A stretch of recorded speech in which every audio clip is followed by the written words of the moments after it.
Hola, yo soy Lu y veo muchas series. Y yo soy Juana y me gusta mucho mirar películas. Bienvenidos a otro episodio de Intereses Conectados, donde todas las semanas buscamos una conexión entre una serie y una película. En este episodio vamos a estar discutiendo una serie y una película distópicas.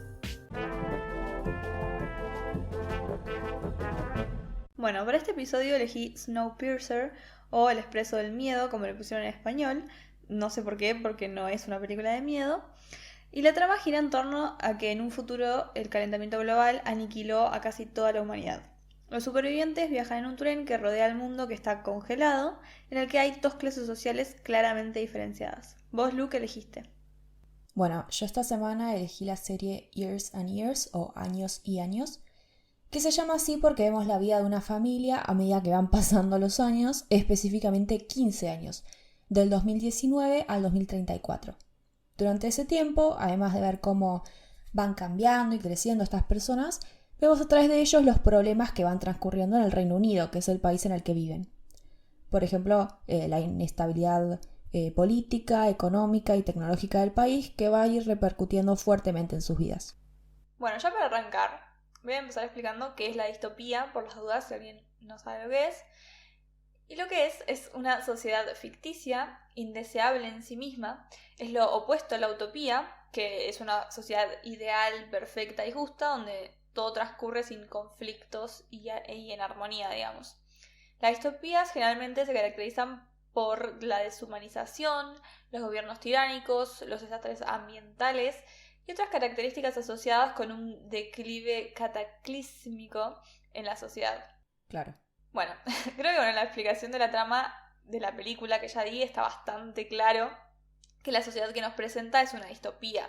La película salió en 2013 y su trama transcurre en 2031, no tan lejos, pero el evento que dio origen, digamos, a esta distopía ocurrió en 2014, que fue que en un intento de contrarrestar el calentamiento global a través de la ingeniería climática, se da un efecto contraproducente, lo que causa una edad de hielo, podríamos decir, que extingue casi toda la vida. Pero sobreviven algunos humanos y aquellos que sobrevivieron están en el Snowpiercer, que es este tren gigante que viaja sin parar en esta pista que rodea el mundo, y fue creado por un magnate del transporte e inventor llamado Wilford. Uh-huh. Ya en 2031, donde transcurre, como dije, la película, el tren tiene una división de clase muy marcada, especialmente porque se dividen por vagones. Primero las clases altas, quienes obviamente viven una vida llena de lujos y pocas preocupaciones. Después los vagones de servicios, que son básicamente los empleados de los ricos. Y después las prisiones. Y recién ahí, después de las prisiones, en el último vagón, la clase más baja, los que apenas pudieron subirse al tren básicamente viven en condiciones terribles. Creo que nadie objetaría que la sociedad que nos plantea la película es una sociedad altamente indeseable, en donde están todos los elementos que mencioné: deshumanización, tiranía, desastres ambientales, o sea que nadie va a negar que esto es una distopía. No, totalmente. Bueno, la serie es muy distinta en comparación a lo que estás contando, por un par de razones.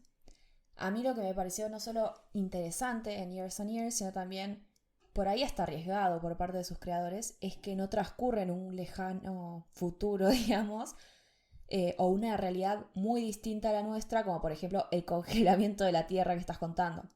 La serie literalmente empieza en el 2019, que es el año en el que se estrenó. Y con esto en mente, todo lo que pasa tiene una fuerte raíz realista y creo que no vi nada que me hiciera pensar es imposible que pase esto. Claro. Por ejemplo, vemos familias peleándose por sus diferencias ideológicas, crisis sociales terribles, una pandemia, tecnología que cada vez controla más nuestras vidas y nuestros cuerpos, gente que apoya políticos que atentan directamente contra sus derechos y políticos de derecha que ganan elecciones con un discurso tipo de outsider, o sea, que gustan al público por hablar de frente como la gente normal, no ser políticamente correcto o no ser como los políticos anteriores. Cosas que suenan horribles, pero son parte de nuestro día a día. Entonces, si bien es un programa distópico, y de eso no me parece que haya discusión porque aparecen todos los elementos que estuviste mencionando, es más bien una historia que se pregunta qué pasaría en el futuro cercano si seguimos manteniendo el curso de las cosas como están ahora. Entonces creo que la mejor manera de describirla es como distópicamente realista. Claro, en cierto punto da un poco más miedo que la película en realidad. Sí, Bueno, como dije antes, el tema de la película, ¿no? Es que esto se dispara, digamos, esta distopía, se dispara por el calentamiento global. Y, o sea, la película tiene una crítica social, o por lo menos una mirada social muy potente, muy evidente también. Y me parece interesante que el punto de partida justamente de esta sociedad sea esa catástrofe natural que está relacionada con el calentamiento global. O sea, si bien es este intento científico lo que provoca la catástrofe, justamente la ciencia lo que estaba buscando era contrarrestar el avance del calentamiento global, que era evidente ya que iba a traer problemas. claro. El tema ambiental es un tema que está muy en discusión en esta época, si bien claramente no es algo que se inició ahora, no es que de un día para el otro empezó el calentamiento global, pero antes por ahí no se lo tenía en cuenta como una problemática a resolver de forma urgente, ya que en algún momento ni siquiera se consideraba que existiese un problema. Para nuestra generación y especialmente generaciones más jóvenes, que con eso me refiero, no sé, a adolescentes porque tengo 21 años, pero es un tema muy relevante porque se empezó a ver lo inminente, digamos, de las consecuencias de la forma en la que la humanidad ha explotado el ambiente, los recursos, etcétera. Entonces es como que nuestro futuro en cierto punto está marcado por eso. Sí, totalmente. Si bien usualmente se intenta incentivar a los individuos a tomar medidas en sus vidas diarias para ahorrar recursos y ser más amables con el planeta, que eso es algo bueno, obviamente, pero no podemos ignorar el trasfondo de la cuestión, que no es tanto las acciones individuales del ciudadano promedio. El sistema capitalista tiene como lógica y objetivo la generación de riqueza y acumulación de la misma. La maximación de las ganancias, entonces, en esta lógica necesita de la sobreexplotación de recursos, que obviamente no permite que los ciclos naturales se repongan porque no manejan al mismo tiempo, digamos, el mercado que la naturaleza. Sí, la naturaleza es demasiado lenta. Claro. Una de las causas del calentamiento global es la emisión de gases de efecto invernadero que produce como consecuencia de la quema de combustibles fósiles como el petróleo o el carbón, que obviamente sabemos que son industrias millonarias en el mundo. Entonces es interesante porque algo como el calentamiento global y las catástrofes ambientales son algo que todo el mundo debería tener miedo, o sea, debería temerle, a diferencia de, qué sé yo, por ejemplo, la explotación laboral en el capitalismo a la que las personas de clase alta claramente no tienen miedo o no el mismo miedo que las de personas de clase baja. Pero el fin del mundo no se supone que es igual para todos. Pero en la película, ante la catástrofe, se encuentra una solución, ¿no? Este tren, que en realidad lo que hace es reproducir lo que ya existía antes, ¿no? Unos viven mejor que otros a costa de esos otros. En el mundo en el que vivimos ahora, de hecho, los sectores que más sufren las consecuencias de la explotación del ambiente y de los desastres naturales son los sectores con menos recursos. Entonces, no sé, quién sabe, quizá para el fin del mundo Elon Musk vendió terrenos en la luna y los ricos se van a ir a vivir ahí, aunque igual van a necesitar llevar a gente que trabaje para ellos, ¿no? Claro. Es un tema muy terrible, la verdad. Porque encima hay gente que mantiene la idea de que el calentamiento global es una mentira y que los que lo creen son básicamente imbéciles, cuando en realidad hay un montón de evidencia que esto no es así, ¿no? Sí, es una de esas personas es el presidente, ya casi expresidente de Estados Unidos, ¿no? Sí, que es preocupante porque muchas de estas empresas de las que estuviste hablando son estadounidenses, ¿no? Sí, total.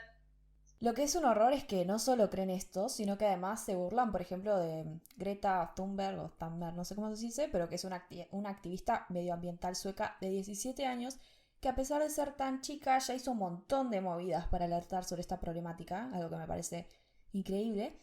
Y además con gente que piensa así, es mucho más difícil que los gobiernos hagan algo realmente para frenar la contaminación sistemática que existe. O sea, no existe tanta presión, ¿no?, de la gente. Sí, totalmente. Acá, por ejemplo, prohibieron el uso de pajitas o sorbetes, como les digan, y las bolsas de plástico en el supermercado, pero estuve mirando y solamente 100 empresas son responsables del 71% de las emisiones de dióxido de carbono que contaminan al mundo. Entonces esas medidas en realidad no ayudan en nada, básicamente, ¿no? No, además ni siquiera tiene mucho sentido porque, por ejemplo, en, no sé, McDonald's o Wendy's o lo que sea, que no te den más ahora sorbetes, por esta medida, después te dan todo lo otro es de plástico. Tipo, te siguen dando plástico o te dan, por ejemplo, la misma tapita del vaso, por ahí te la siguen dando que es de plástico. Y de hecho había una chica que había contado que si ella se había comprado uno de esos vasos, ponele de Starbucks, creo que no era Starbucks, pero no importa, era un vaso de plástico que te venía Starbucks, entonces vos podías llevar tu vaso, entonces evitar usar un vaso de plástico nuevo cada vez que vas. Pero vio como el que trabajaba ahí le hacía su bebida que había pedido en un vaso de plástico, lo pasaba al vaso de ella y después tiraba el vaso de plástico, o sea que no tenía sentido.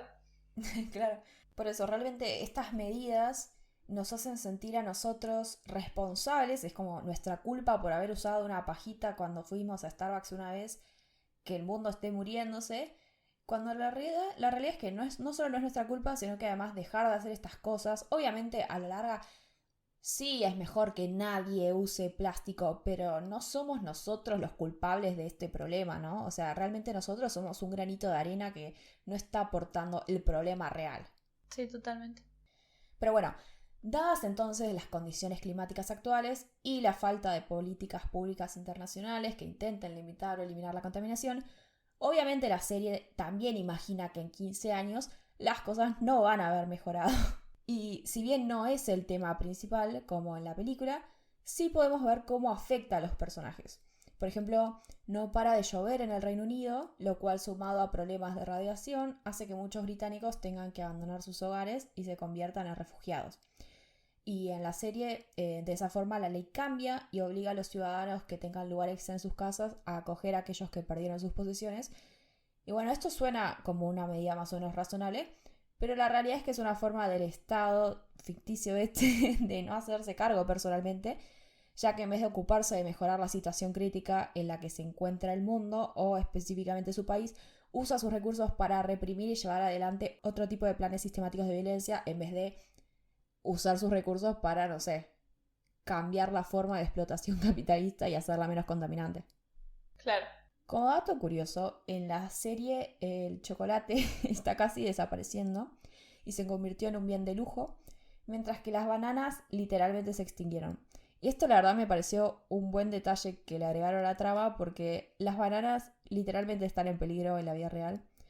Hay un hongo que ya extinguió varias especies de banana y constantemente se está trabajando para modificar genéticamente a la planta para que se siga pudiendo consumir. Por eso las bananas cambiaron tanto su sabor a través del tiempo. Así que detalles tan simples como que desaparezca una fruta tan conocida literalmente puede pasar en cualquier momento y me pareció muy gracioso que incluyeran ese ejemplo específico. La verdad que me parece que no vale la pena vivir en un mundo donde no haya chocolate y budín de banana. Claro, un budín de banana con dulce de leche. Sí, por eso. Mejor que alguien haga algo. Bueno, para hablar un poco de nuevo de la película, en mi opinión, el fuerte de la película, más allá de la referencia al gran problema del calentamiento global, es justamente la crítica social que hace. Evidentemente, el componente social y de clase es muy fuerte en la historia de la película, y es en base a eso, de hecho, la razón de que se movilicen los personajes. Uh-huh. En nuestro episodio 25, sobre la cultura del trabajo, Lucía habló un poco sobre la teoría de Karl Marx, que fue un filósofo del siglo XVIII, y perdón que lo traiga a colación nuevamente, pero como algunos sabrán, la cuestión de las clases sociales es un tema central en la teoría marxista. De forma extremadamente simplificada, para Marx la historia se moviliza a través de enfrentamientos entre clases sociales. Piensa las clases de dos formas, una objetiva, que se basa en la división de los medios de producción, que él lo llama la clase en sí, y en el capitalismo tenemos por un lado a la burguesía, los dueños de los medios de producción, y por el otro el proletariado, aquellos que solo son dueños de su fuerza de trabajo. La segunda forma es la clase para sí, que es una concepción subjetiva que está basada en que los miembros de una clase reconocen una posición social compartida, así como un interés común y contrario al de las otras clases. En el capitalismo, entonces, la dominación de la burguesía está caracterizada por la contratación normalmente libre de los trabajadores por parte de los dueños de los medios de producción. Marx explica los mecanismos por los cuales a los trabajadores en el capitalismo se les quita una parte de su trabajo a través de un concepto que él acuña, que es plusvalía, que es el producto social excedente del trabajo del obrero que justamente se apropia el capitalista. Uh-huh. La teoría marxista ha sido muy importante para pensar y teorizar respecto al capitalismo y las relaciones sociales existentes. Y coincidamos o no con su teoría, de todas formas, parte de ella se ha trasladado al imaginario social y hoy en día es muy común pensar a la sociedad en términos de clases, incluso a pesar de que desde el siglo XVIII las mismas se han modificado mucho. Totalmente. En la película entonces vemos claramente este formato, no solo la división de clases, sino el antagonismo entre las mismas. Una clase que vive a expensas de otra, y esa otra que la resiente por eso y por las condiciones de vida en las que se ven obligados a existir. Es en algún punto la exacerbación del funcionamiento social a través de una catástrofe inimaginable, como se reproduce la terrible dominación de una clase sobre otra, aún en una situación tan extrema. Se reproduce y se intensifica al punto que es prácticamente un binarismo, excepto quizás por ese vagón intermedio de empleados, que igual podríamos considerarlo de todas formas como parte de la clase oprimida. Además de que creo que la película justamente lo que hace es mostrarnos ese antagonismo de forma muy frontal, en donde las diferencias son extremadamente evidentes. Incluso las escenas en los distintos vagones, los colores en el último vagón son muy oscuros, no entra la luz, en cambio en los vagones de clase alta hay muchísimos colores, mucha luz solar, se ven los paisajes, si lo podemos llamar así, del mundo congelado. Esto es medio tonto, pero me hace acordar un poco a los Juegos del Hambre, que era como el Capitolio súper extremo de colores brillantes, todo así súper guau, y obviamente los distritos eran todos horribles. Y cuanto más bajo el distrito, más gris era. Claro, exactamente. ¿Quién diría que podríamos encontrar paralelismos entre una novela adolescente y una película de ciencia ficción? Me pareció interesante entonces también ver cómo las clases altas acomodadas, tan envueltas en su mundo de lujos, eran completamente ajenas a la existencia de las personas, gracias a las cuales el tren que los mantenía con vida se seguía moviendo, bastante metafórico. Esto además en contraposición con la clase oprimida, que claramente era consciente de la existencia de la clase que los oprimía, hasta el punto del hartazgo y eventualmente la insurrección. Creo que la película nos muestra esto, ¿no? La opresión de una clase sobre otra, el dominio de un sector social poderoso y acomodado sobre el sector más débil, en términos de no tener lo mismo ni pertenecer al mismo lugar que los otros. Todo exacerbado por el contexto de una catástrofe natural. Claro. Bueno, la serie claramente es muy distinta. No tenemos vagones, pero como anticipé, vemos todo a través de la familia principal, que nos ayuda a ver básicamente el entramado sociopolítico de esta realidad, porque vamos viendo cómo los va afectando a ellos. Me parece que lo mejor es ir uno por uno, entonces, pensando qué nos muestra cada uno. Por ejemplo, uno de sus miembros pierde 1 millón de libras a manos de bancos que son socorridos por el gobierno. Pasa algo básicamente como el corralito argentino, entonces no puede sacar la plata que había invertido del banco, básicamente la pierde. Y termina teniendo que trabajar haciendo entregas en bicicleta mientras que su pareja también perdió su trabajo pero a manos de tecnología nueva. Y una de sus hermanas, por otro lado, sufre de algo que se llama espina bífida y entonces tiene que usar silla de ruedas. Y las reducciones de personal que hay por la crisis económica del país la dejan también a ella afuera del mercado laboral. Estos 3 ejemplos muestran una realidad muy cierta, que es la dificultad que existe para reinsertarse al mundo laboral una vez que se es desplazado de él, y que además en épocas de crisis es muy fácil también, ¿no?, quedar fuera del mercado de trabajo, y que además las políticas que regulan el mercado laboral, por más que algunas personas aboguen por la total liberalización de todo, la realidad es que evitan que te echen por cosas como ser un daño colateral para la empresa o por literalmente discriminación, ¿no? Claro. Otro personaje está enamorado de un refugiado extranjero que escapó de su país por haber sido torturado por su sexualidad y quedó atrapado en un campo para inmigrantes ilegales en el Reino Unido. La historia de estos personajes es muy buena, no quiero contárselas para que puedan ver la serie, pero lo que sí me parece importante mencionar es que eso tampoco es muy alejado de la realidad. Hoy en día existen 70 países donde ser gay, bisexual o lesbiana es ilegal o incluso letal. Y en resumen, estuve leyendo informes y en 1 de cada 3 países, o sea, el 35% de los países, es peligroso mostrarse como miembro de la comunidad LGBT, algo que me parece realmente demencial. Sí, es un porcentaje demasiado alto para ser del 2020. La verdad que sí. Y bueno, en cuanto a la crisis de inmigración, obviamente también es un problema muy grande. Hablo solo de Inglaterra y de Estados Unidos porque me parece que es lo que debe haber inspirado al creador, pero la última crisis de migración europea se considera que duró del 2014 al 2019 y fue consecuencia del creciente número de refugiados, solicitantes de asilo y migrantes económicos que llegaron o intentaron llegar a Europa, porque la realidad es que muchos murieron en el camino y es más, esa era la noticia por bastante tiempo. Había fotos horribles en los diarios. Hay que entender que, como en la serie, esta gente claramente no decidía simplemente mudarse a Europa, sino que se trató de una migración forzada de víctimas de conflictos armados, persecuciones, pobreza, cambio climático o violaciones masivas de los derechos humanos, ¿no? Entre otras problemáticas. O sea, realmente fue un problema muy serio. Claro, todas cosas horribles. Sí. Y encima lo que los esperaba del otro lado tampoco fue muy bello, porque a pesar de no haber sido tan terrible como algunas cosas que se ven en la serie, que no voy a contar, la realidad es que no fueron recibidos con los brazos abiertos. No, totalmente. Pero bueno, más contemporáneo, está bien que fue del 2014 al 2019, pero creo que además la serie se debe haber inspirado en los sucesos más recientes relativos a su estreno, que fueron los centros de detención de personas migrantes que había en Estados Unidos.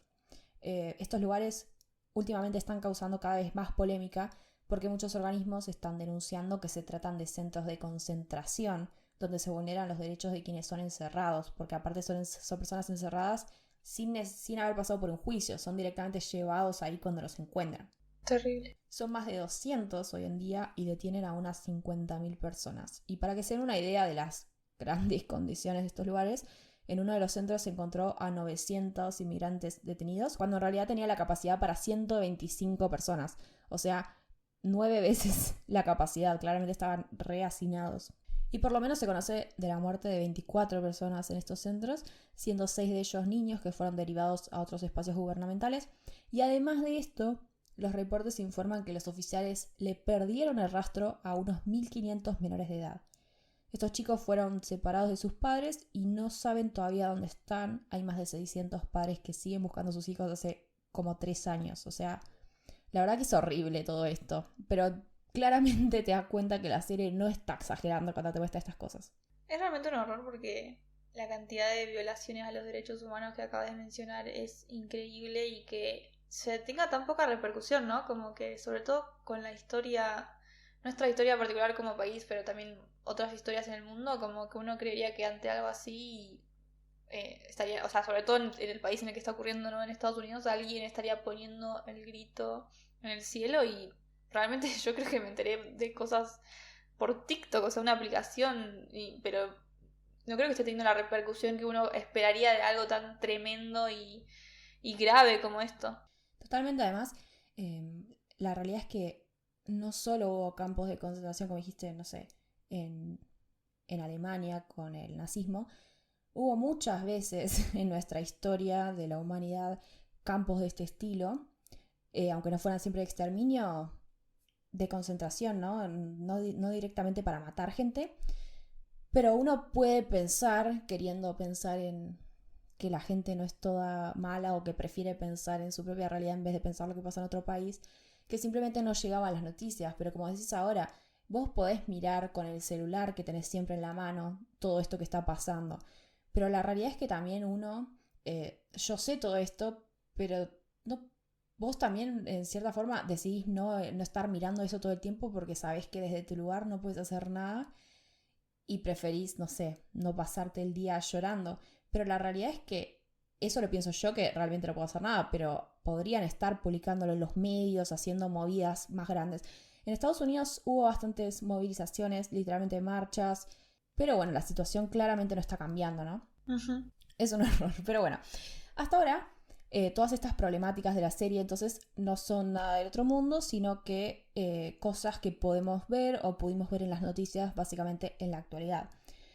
Lo que por ahí puede resultarnos más fantasioso que aparece en la serie es el término transhumano, que es básicamente aparece cuando un personaje expresa su deseo de convertirse en información. Básicamente no quiere ser simplemente una humana, sino que quiere digitalizar su cuerpo. Por más raro que parezca, esto tampoco es un invento del guionista de la serie, sino que es un movimiento que básicamente existe en la realidad desde 1920, o sea, ya 100 años. Y es un movimiento que piensa que como especie podemos evolucionar a través de la tecnología y nos mezclaríamos con lo digital de una manera en la que no vamos a morir nunca, porque nos vamos a convertir en información digitalizada. Algo así como en el episodio de Black Mirror, San Junipero, Junipero, no sé cómo se pronuncia, que la gente en vez de morir la cargan a una base de datos y ahí sigue viviendo por siempre siendo joven. Medio demencial, pero bueno. Hay asociaciones transhumanas y hasta tienen un manifiesto. Y algo que encontré es que en este movimiento existe un proyecto al que se refieren como Ingeniería del Paraíso. Un nombre contundente. Sí, total. Que implica que las tecnologías como la ingeniería genética, la nanotecnología, la farmacología y la neurocirugía podrían unirse para eliminar todas las formas de experiencias desagradables que viven los humanos y los no humanos. Y la idea es reemplazar el sufrimiento por bienestar. Me parece que la serie es un buen ejemplo de cómo esto puede no ser tan así. Y la verdad me parece demasiado bueno para ser verdad. No sé qué opinas vos.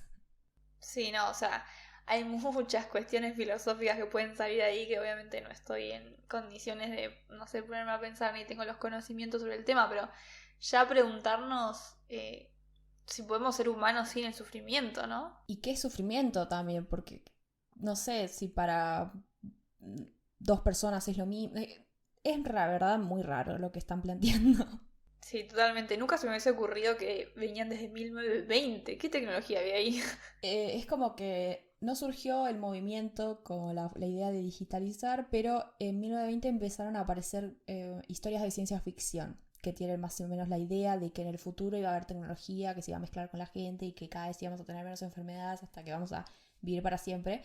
Y como creo que estuve mirando, en los 80 se empezaron a formalizar con este nombre transhumano y como organizaciones y empezaron a retomar estas cosas de 1920. Así que no, sí, claro, claramente las ideas estas son más bien nuevas, pero me parece que la gente de 1920 no debe haberlo pensado tan en serio, ¿no?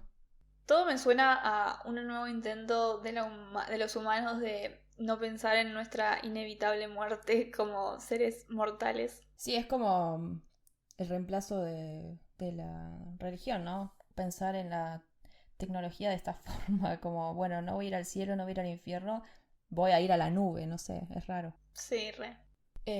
Pero bueno, además, lo básico que hay para analizar acá es que realísticamente no todos podrían acceder a esta inmortalidad o mejora digital porque no todo el mundo podría costear lo que implica, ¿no? Sí, totalmente. Hoy en día, además, estuve mirando que existe la preocupación de algunas personas de qué puede pasar si, por ejemplo, en vez de hackearnos la computadora como se puede hoy en día, nos hackean el ADN. O, por ejemplo, con la constante inclusión al Internet de distintas cosas que se usa todos los días, ¿no? ¿Qué pasa si te hackean el marcapasos que ayuda a que siga latiendo tu corazón? O sea, es un tema complicado, ¿no? Y obviamente no creo que no se sabe de esto mucho masivamente. Yo claramente no sabía nada de esto hasta que estuve investigando. Pero sí, no suena muy agradable que la verdad te hackeen cosas que literalmente te están manteniendo vivo. Sí, no. Suena además un gran facilitador para los asesinos de matar, liquear gente. Básicamente es como si les cae la Death Note del cielo. Aparte, esto es mucho más inofensivo, pero ¿viste las pruebas esas de ADN para ver de dónde sos y qué sé yo, tipo tu muestra genética, tipo de dónde viene tu etnia, básicamente? Sí, sí.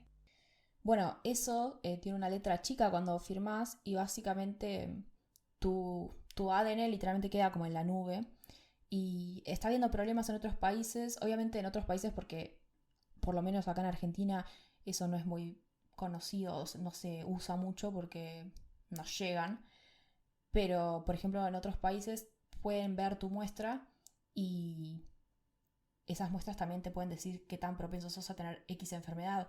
Entonces las obras sociales pueden literalmente denegarte porque dicen, no, vos sos propenso a tener, no sé, Alzheimer, cáncer y Parkinson, así que no te vamos a cubrir. O sea, es terrible. Sí, la verdad que un miedo. Por eso, entonces, también, son cosas que podemos pensar que son imposibles, pero ya están pasando algunas cosas así, ¿no? Sí, me hace pensar en lo que hablamos en nuestro episodio, ¿no? De la tecnología, que ahí dijimos que el problema de la tecnología es cómo se usa, pero teniendo toda esta información adelante, esa también es entendible que la gente tenga miedo. El tema que igual sigue siendo lo mismo, o sea, el que hace ese uso de la tecnología es el ser humano, ¿no? Sí, y bueno, es que la tecnología no es objetiva porque nosotros, que somos los que la creamos, o sea, bueno, yo personalmente no, pero nosotros como especie no somos objetivos.